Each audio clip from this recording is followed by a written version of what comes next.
Hey everyone, welcome to a new video. Welcome to Floating in Dreams. Today we are chatting about new makeup releases, and this is my edition for April 2022. I film one of these videos every single month. The first Sunday of the month, I chat to you about makeup releases that stood out to me either in a positive way or a not so positive way. So that's what this video is all about. Let's get started. Welcome if you're new here, welcome if you're a returning visitor. Thank you very much for being here today. I am Micah, I live in the Netherlands, and this channel is very often about eyeshadow palettes, Essence and Catrice products, as well as me getting the use out of my makeup. I love going back to products that I love old favorites, I don't necessarily focus on the newest of the new, and that's where this video also comes in. I love seeing what's out there, what's going to be new on the market, but there are quite a few months where I feel quite underwhelmed with what is going to be offered from what is going to be released. And this is one of those months. I struggled compiling this video in the sense that there just isn't a lot that stood out to me in a positive way. There are a couple of things that I know because people have already been asking me about it in the comments that I will be featuring here because I think people want to know my thoughts.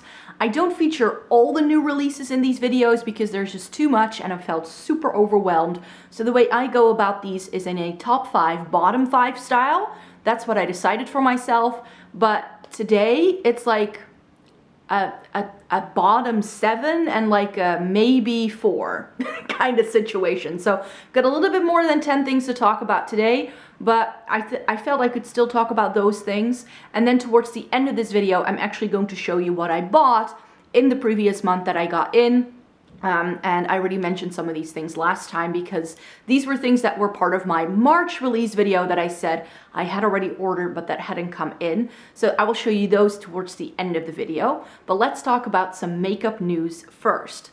Because the first thing I wanted to mention is, of course, the fact that Makeup Geek is closing down. I think that we kind of all saw it coming.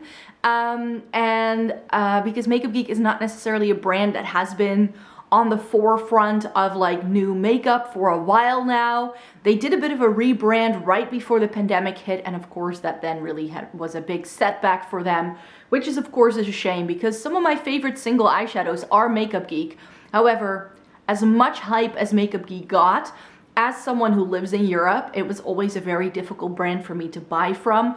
A lot of the eyeshadows I have, I think actually all of them, I bought when the brand was still available through Beauty Bay, and they were taken from Beauty Bay, I think already like 2 or 3 years ago, like way before their rebrand. And then I remember I had this wish list for their website, and then right as I was like going like, okay, I'm going to place myself an order for these new shades, they ended up discontinuing a lot of them in preparation for this rebrand. So for me, Makeup Geek is a brand I hadn't really been interested in for some years now. However, it is one of the OG influencer brands, and to see them closing down is a little bit bittersweet because the eyeshadows I have from Makeup Geek I still really love, and I actually put them on par with something like MAC, which was of course the aim when Marlena started the brand, was to see if she could offer these single shadows that were all the rage at the time at a much more affordable price point. And I think she is really the instigator for so many brands now offering single pans for just 5 or 6 euros, which it used to be like 13 euros a pan for a MAC shadow.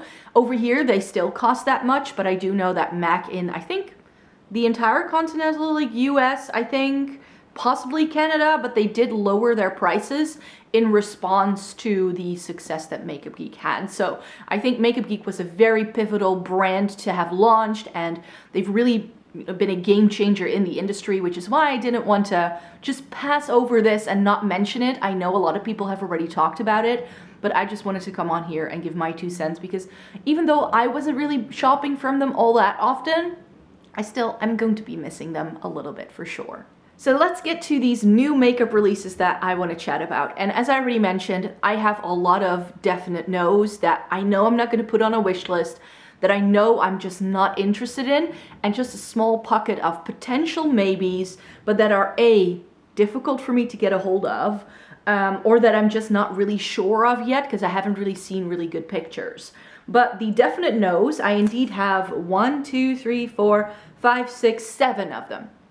7 definite no's and 5 potential maybes. But nothing is like a, ooh, yes, I'm gonna buy this straight away. Just so we know where we're coming from. So one of the definite no's, and people have been asking me about this, will you be buying the new Natasha Denona Pastels palette? And the answer is no. I mean, pastels for spring? Really? That's what we're coming out with? I did not see this one coming. I was hoping that Natasha Denona would just be a little bit more innovative, because I find that they do some really good things. Their shadows are lovely. I love my glam. I love my retro. I have 2 of the larger palettes, 2 of the mini palettes. I love what I have, but I'm not sure why. I know that a lot of people collect the palettes, which is why for a lot of people this is probably like an instant buy. But I looked at this color story, and like with the Circle Loco, when that released, I was like, but I wouldn't use half these shades. And that's how I feel about this Pastels palette as well. I need to, especially with the amount of makeup I have, I need to just instantly love something. And I've now seen swatches of this. I've seen people using this, and it's still not really making me go like, wow, I need this in my makeup collection, even though it's a Natasha Denona palette. And I'll probably love the formula. It's not a palette I see myself using, especially because my pastel palettes don't get a lot of use to begin with. And I have a couple in my collection that I love, and I just want to go back to those. I don't need a new one. Next up is something that I saw drop just last night. I've only seen video of this, so hopefully by the time I post this video, I'll have some pictures that I can put in. But Melt is coming out with a Gemini #2. Who saw that coming? And I'm sure a lot of people are going to love this. This is going to get a ton of hype. We just know it. But I looked at this color story and I was like, really? We're turning a green palette into like what? Reds? Like 2016 cold. They want their warm tones back. I don't understand this launch from them at all. Maybe if you have a more medium skin tone and you love your warm tones, and I know that's like the majority of the makeup population, you're going to love this. But also from what I've seen, it seems to have quite a few mattes again. Quite a few mattes. Again, in the Gemini, we only got 2 shimmers as well. So really, is that then such a big deal? Not necessarily, but I'm not sure. I think that, yeah, this is just not the color story that appeals to me. That's what it boils down to. Not my kind of color story. So moving on to the next one. Then number 3, and this one, I didn't even know what someone was talking about. So someone left a comment on one of my videos, will you be trying the new ABH Volume 6? And I was like, ABH Volume 6? Did I miss something? And then I went back to my Instagram feed to see what had happened. And then I spotted the palette. I was like, oh, I thought it was Makeup Revolution. So I was just like scrolling through. So I had seen the picture of this palette and just completely already like just sidelined it, going like, oh no, not a rainbow palette. You know, like that. So that's what the ABH Volume 6 is. It is a rainbow palette with mainly mattes. You only get some shimmers in the top row, of which 3 appear to be pressed glitters. Thank you, next. That's all I'm gonna say about it. I have a load of rainbow palettes that I already love. I decided in my makeup declutter to only keep the ones I really want to go back to. So I really don't need this. Like, why are we doing this? Like, bring something really new to the table, people. And then next up is the new announcement from Kylov. This is their Art Nouveau collection. And when they started teasing this, I was quite intrigued because Kylov is a brand I'm definitely keeping an eye on. I really like a couple of their smaller palettes. Like I like the look of those. However, Kylov is a brand that doesn't ship internationally. They only ship to a few countries outside of the US, and the Netherlands isn't one of them. So I'm sort of still on the fence. Like, shall I use my shipping company address for this one? But I have really bad experience with that bouncing back and my order not coming through with Menagerie ones because it was like listed as potentially fraudulent. So I was like, I'm really nervous to use that US address that I made for myself, so I could have orders shipped to that if a company isn't shipping to the Netherlands, because that's usually the way to go. So now I'm really nervous using that shipping method just to be able to get some palettes from a brand I've never tried before. So I'm still sort of like umming and ahhing. And then I saw this Art Nouveau drop and I was like, really? That's what you're coming out with? Again, I'm pretty sure that these are really lovely palettes, but the The smaller palette is apparently a palette filled with cake liners, like water activated liners. So I was like, that's not my makeup aesthetic. And then the palette looks like a rainbow kind of thing. And I'm like, why? Why? Because they do, like, the Triumph of Venus and the Van Gogh palettes that they do in their smaller palettes, those look super interesting. And if you were to come out with this larger version of that, I would have instantly, like, placed myself on order and did that. But then I saw this Art Nouveau collection. I was like, no, this is not interesting enough for me to add to my collection and go through the pains of potentially, like, my address bouncing back and the order going wrong. And, like, no can do. No can do. And then, of course, Pat McGrath has come up with another Bridgestone collab because the new Bridgerton season is now out on Netflix. And I think one of the actresses in the series is now also a Pat McGrath, like, representative, like a muse, whatever they call her, which I think is really, really cool. But I looked at this collection and I was like with the first drop, I just really don't get it. Plus, it seems to be like another rendition of the palette they already did. So with Pat McGrath, I am slowly becoming more and more critical of her releases because it's just, it all looks the same. Like, you really don't need all of these things. And even though they, like, her Instagram, and then they use the products and it looks so amazing and it makes you want the product so terribly, but then I look at the color story and I ask myself, would I actually use this? And the answer is just no. So that's why we're gonna skip on that one. And then a collab that I think is super exciting. I've seen a lot of people being very excited for this one. It's the new Adept palette that they did together with Heather Austin.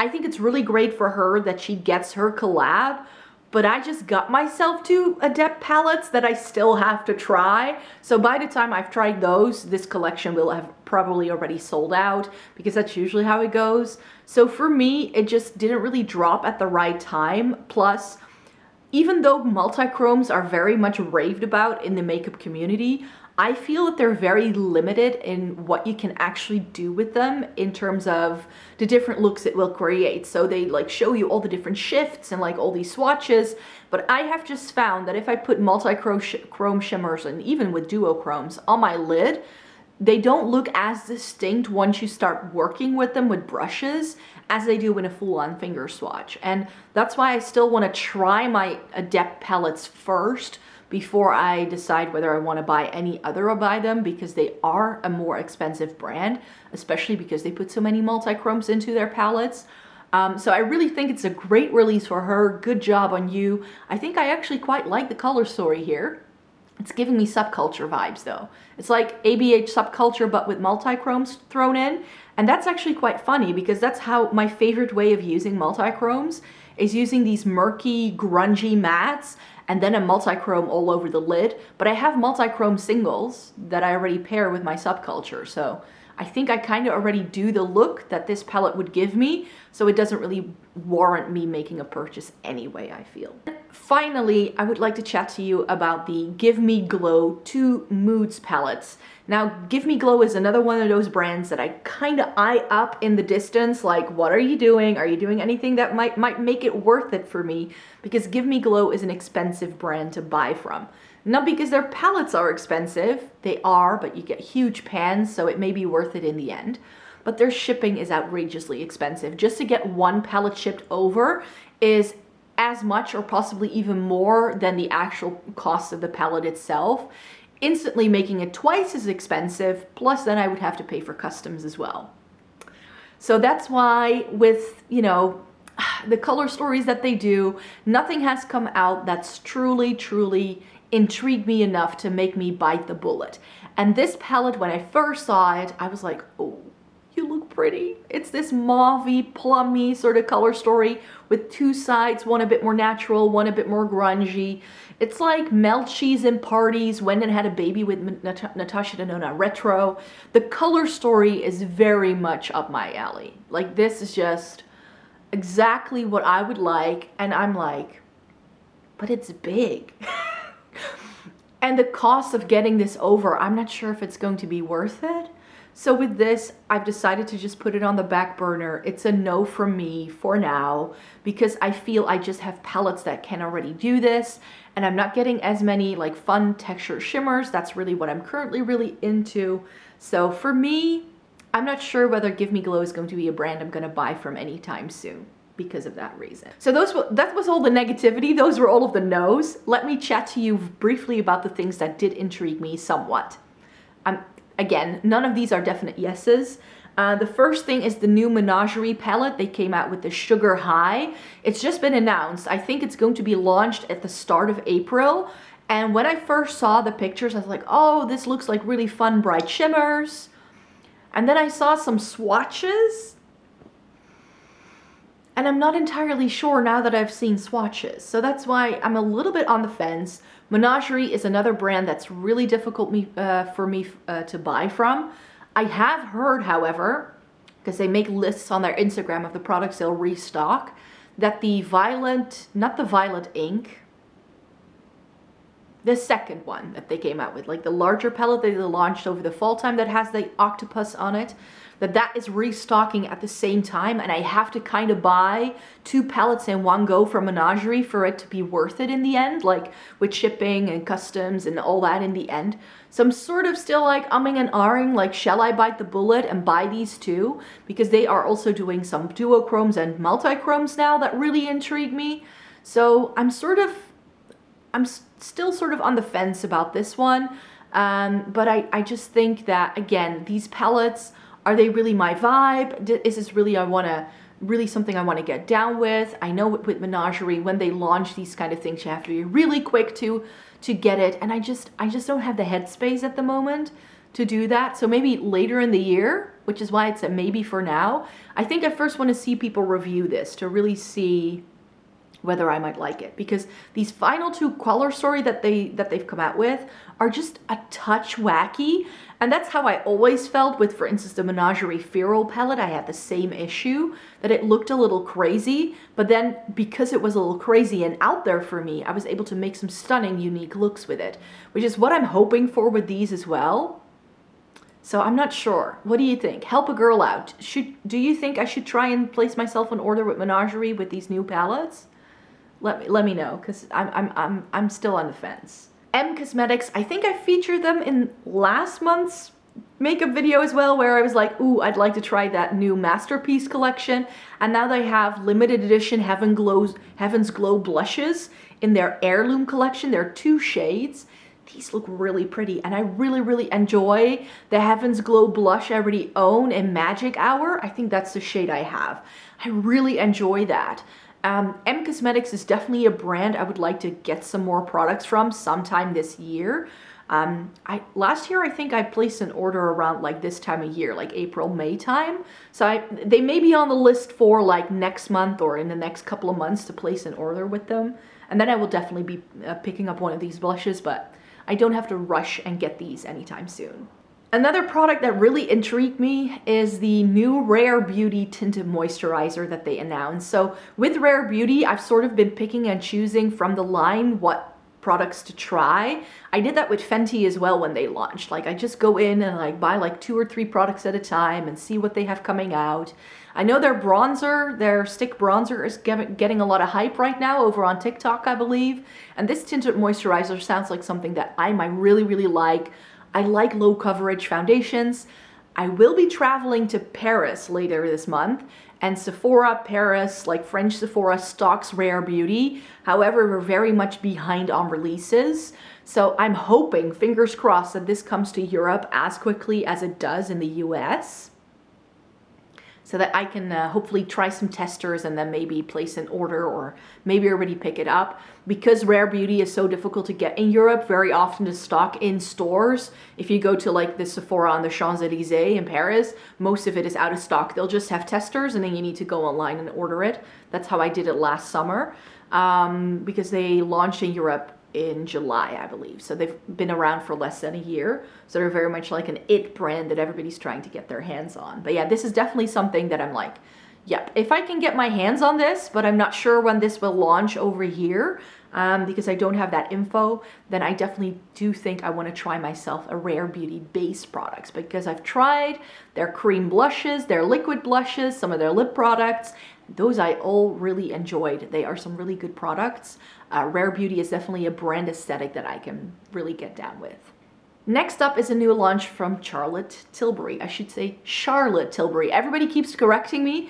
I don't know what it is, but my brain and her name, we just don't get down. Like, I will remember it for a while, and then I'll go back to saying Charlotte Tilbury. And I don't know why. Because I would never say Charlotte, like Charlottesville, as in the town in North Carolina. I would call that Charlottesville.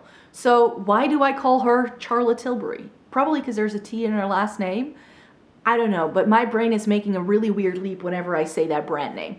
Anywho, she's coming out with a new Pillow Talk line. There seems to be powder highlighters. There seem to be some of those beauty light ones. Some of it seems to be a re-promote, but other things seem to be new. I haven't really seen much about this apart from this little collage that I found.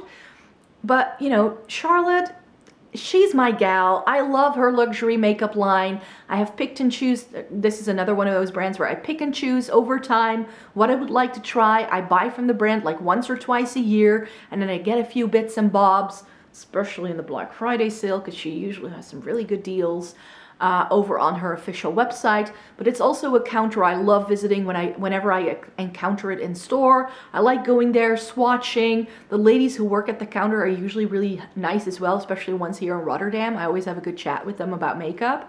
And then they found out that I have so much from the brand. They're like, oh wow, you really love the brand, don't you? And I was like, yeah, there's so many Charlotte Tilbury products that I love. I'm pretty sure there's going to be something in this collection for me. So I know I'll be picking up something, I just don't know yet what. And finally, I wanted to chat to you about some maybe products from Game Beauty. So they have come out with highlighters. And again, I haven't really seen very good swatches of these. I've just seen them being teased on their Instagram. But Game Beauty, I've now tried their eyeshadow palettes, and I have to say that I quite enjoy them. I would like to try that Harbinger eyeshadow palette that they came out with in the Halloween season. Now they have these highlighters. I think I'm going to wait for this brand to come out with a couple of things in the next month, a couple of months. Now maybe before the end of the year or early next year, I can place myself an order with them and pick up some new bits and bobs to try. Game Beauty is definitely a brand where, again, I really like the aesthetic. They seem to have some really good formulas. They aren't the most outstanding formulas I have ever tried, but I really think this is a fun brand to try. So that's why Game Beauty is definitely a maybe as well. They're highlighters then, because they haven't released a new palette just yet. So those were the products that I wanted to chat to you about that were new makeup releases. And now we're gonna move into just easy breezy, the things that I actually got and that I think I talked about all of these already last month. So I'm really just going to breeze through this. I need to put this in a safe spot. Hold on. I've got a glass of water here. So first up, this is something I didn't order, but Juno & Co. contacted me and asked, would you like to try our cleansing balm and our cleansing cookie? So this was sent in PR. This is like the first PR I have been sent in months. So I thought I could show you that I have this, and I'm definitely going to be trying this. I'm still in the midst of using another cleanser though, but it's not really my favorite. So now that I have this in and I've taken pictures, I'm like, I think I want to try this. I need to give this a wash first though before I start using it.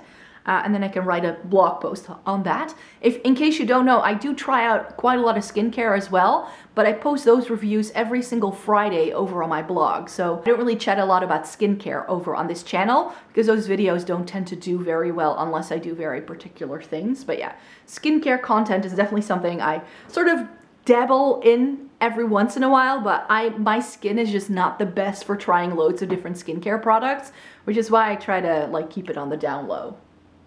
Then I got myself the entire Kaleidos Smoky Nostalgia collection, and because I ordered quite early, I actually got some freebies. They sent me one of their blush brushes and one of the apple glaze lip masks, which were fun additions because I hadn't tried those. So I bought the full set of the lip clays. That's what these are called. Because I thought these shades, par from like 1, looked quite interesting. So there are some brownie tones, a reddish brown, and like a good deep red. And in April, I'm going to do a lip swatch video with all of the lip clays from Kaleidos that I have. I built myself 2 custom tins previously. And I thought I could rope this into that video as well. So you will see lip swatches with all of these later this month.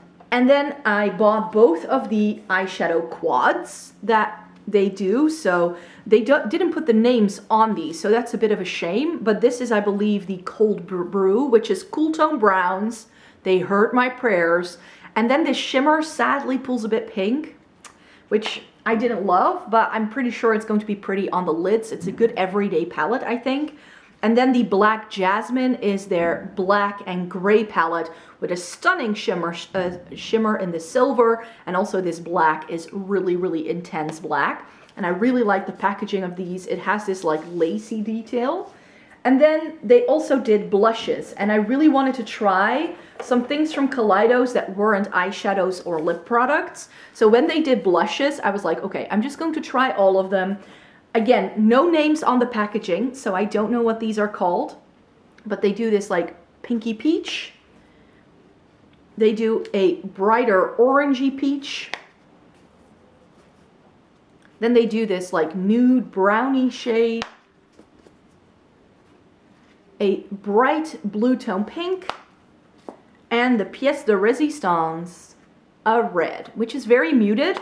And that's something that I really noticed when I swatched these. These looked really bright online in all of the pictures, but I find that now that I have swatched these all look very sort of muted. So I think on my fair skin, these can all work quite well. However, I definitely think that if you were to buy just one of these, each shade is sort of catering to different skin tones and undertones. So the blue, like the blue tone pink, is very much for the cool tone, fair skin people. This red is far more meant for like darker skin tones, I'm sure. But the formula seems to be quite muted and quite sort of toned down, which I like. So that's good.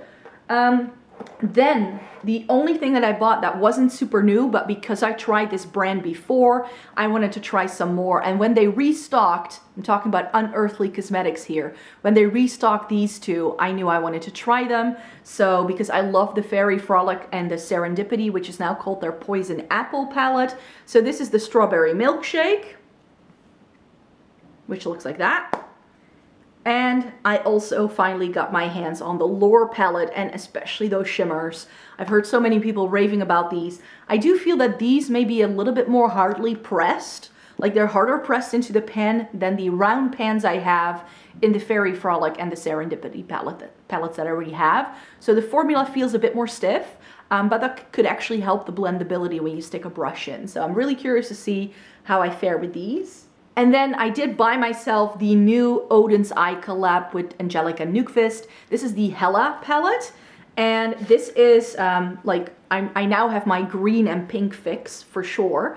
But this has a bit more neutrals. And this is a palette I wasn't initially interested in. But then I saw her swatching it on her channel for her reveal video. And especially this bottom row is where it's at for me. So I can't wait to try this. These palettes are gonna go into a review once I have tried things. Since they are the last things to come into my collection, they're gonna be the last things I'm gonna try. So I believe these are now slated for like June or July, around that time. And then finally, I got myself some Terra Moons. They came in finally. I already bought these in January, so they're over here. And these 2 over here. I got 6 shades. And they finally arrived, so I can't wait to play with those. And that's it. That's what I wanted to share with you today in this video. Those are the new makeup releases I wanted to chat about. These are the things that I purchased. That's it for me for today. I don't think I wanted to say anything else.